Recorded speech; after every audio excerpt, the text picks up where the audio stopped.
Hi friends, welcome to Bharathi's kitchen. ನಾನಿವತ್ತು ಹೀರೆಕಾಯಿ ಬಜ್ಜಿ ಮಾಡ್ತಾಯಿದ್ದೀನಿ. ಅದು ಯಾವ ರೀತಿ ಮಾಡ್ತೀನಿ ಅಂತ ನೋಡೋಣ ಬನ್ನಿ ಫ್ರೆಂಡ್ಸ್. ಹಾಗೆ ನನ್ನ ಚಾನಲನ್ನು ಸಬ್ಸ್ಕ್ರೈಬ್ ಮಾಡ್ಕೊಳ್ಳಿ ಫ್ರೆಂಡ್ಸ್.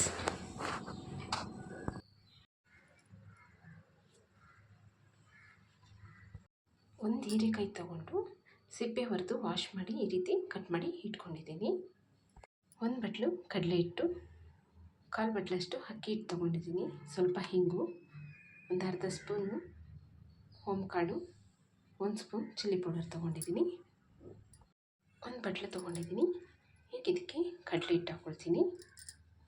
ಹಾಗೆ ಅಕ್ಕಿ ಹಿಟ್ಟು, ಕಾಳನ್ನ ಮುಚ್ಚಿಬಿಟ್ಟು ಹಾಕ್ಕೊಳ್ತಾ ಇದ್ದೀನಿ. ಹಿಂಗು, ಅರಿಶಿಣ ಸ್ವಲ್ಪ, ಚಿಲ್ಲಿ ಪೌಡರ್, ಇದನ್ನು ಒಂದು ರೀತಿ ಮಿಕ್ಸ್ ಮಾಡ್ಕೊಳ್ತೀನಿ. ರುಚಿಗೆ ತಕ್ಕಷ್ಟು ಉಪ್ಪು ಹಾಕ್ಕೊಳ್ತೀನಿ. ಉಪ್ಪು ಹಾಕಿ ಅದು ಮಿಕ್ಸ್ ಮಾಡ್ಕೊಳ್ತೀನಿ. 1 ಸ್ಪೂನಷ್ಟು ಆಯಿಲ್ ಹಾಕ್ಕೊಳ್ತೀನಿ. ಆಯಿಲ್ ಹಾಕಿ ಫುಲ್ಲು ಮಿಕ್ಸ್ ಮಾಡ್ಕೊಳ್ತೀನಿ. ಸ್ವಲ್ಪನೇ ನೀರು ಹಾಕ್ಕೊಂಡು ಮಿಕ್ಸ್ ಮಾಡ್ಕೊಳ್ತೀನಿ. ಈ ರೀತಿ ಮಿಕ್ಸ್ ಮಾಡ್ಕೊಂಡಿದ್ದೀನಿ. ಸ್ವಲ್ಪ ಅಡುಗೆ ಸೋಡಾ ಹಾಕ್ಕೊಳ್ತೀನಿ. ಹಾಕಿ ಫುಲ್ಲು ಮಿಕ್ಸ್ ಮಾಡ್ಕೊಳ್ತೀನಿ. ಎಲ್ಲ ಮಿಕ್ಸ್ ಮಾಡಿ ಆಯಿತು. ಬಜ್ಜಿ ಆಗಲಿಕ್ಕೆ ಹಿಟ್ಟು ರೆಡಿ ಆಯಿತು. ಸ್ಟವ್ ಆನ್ ಮಾಡಿ ಬಾಣಲೆ ಇಟ್ಕೊಂಡಿದ್ದೀನಿ. ಇದಕ್ಕೆ ಆಯಿಲ್ ಹಾಕ್ಕೊಳ್ತೀನಿ. ಇಷ್ಟು ಆಯಿಲ್ ಹಾಕ್ಕೊಂಡಿದ್ದೀನಿ. ಆಯಿಲ್ನ ಕಾಯಲಿಕ್ಕೆ ಬಿಡ್ತೀನಿ. ಆಯಿಲ್ ಕಾದಿದೆಯೋ ಇಲ್ವೋ ಅಂತ ಈ ರೀತಿ ಚೆಕ್ ಮಾಡ್ಕೊಳ್ತೀನಿ. ಕಾದಿದೆ. ಒಂದೊಂದೇ ಹೀರೆಕಾಯಿನ ಈ ರೀತಿ ತಗೊಂಡು ಈ ರೀತಿ ಹಾಕ್ಕೊಳ್ತೀನಿ.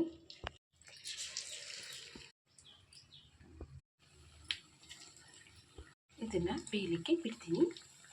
ನಿಮಿಷ ಆದಮೇಲೆ ಈ ರೀತಿ ತಿರ್ಸ್ಕೊಳ್ತೀನಿ.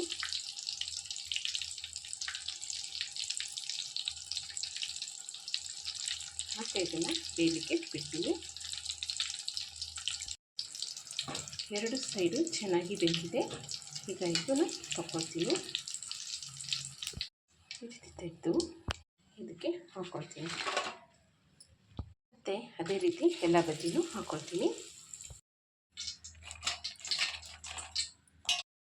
ನನಗೆ ಎಷ್ಟು ಬೇಕೋ ಅಷ್ಟು ಮಾಡ್ಕೊಂಡಿದ್ದೀನಿ. ಸ್ವಲ್ಪ ಹಾಗೆ ಎತ್ತಿಟ್ಕೊಂಡಿದ್ದೀನಿ. ನೋಡಿದ್ರಲ್ವ ಫ್ರೆಂಡ್ಸ್, ನಾನು ಯಾವ ರೀತಿ ಮಾಡಿದೆ ಅಂತ. ನಿಮ್ಗೆ ಇಷ್ಟ ಆಗಿದೆ ಅಂದ್ಕೊಳ್ತೀನಿ. ನೀವು ಒಂದ್ಸಲ ಟ್ರೈ ಮಾಡಿ, ಸೂಪರಾಗಿರುತ್ತೆ. ಹಾಗೆ ನನಗೆ ಲೈಕ್ ಮಾಡಿ, ಶೇರ್ ಮಾಡಿ, ಕಮೆಂಟ್ಸ್ ಮಾಡಿ, ಸಪೋರ್ಟ್ ಮಾಡಿ ಫ್ರೆಂಡ್ಸ್. ಮತ್ತು ಒಳ್ಳೆ ವಿಡಿಯೋದೊಂದಿಗೆ ಬರ್ತೀನಿ. ಅಲ್ಲಿಯವರೆಗೂ ಟಾಟಾ, ಬಾಯ್.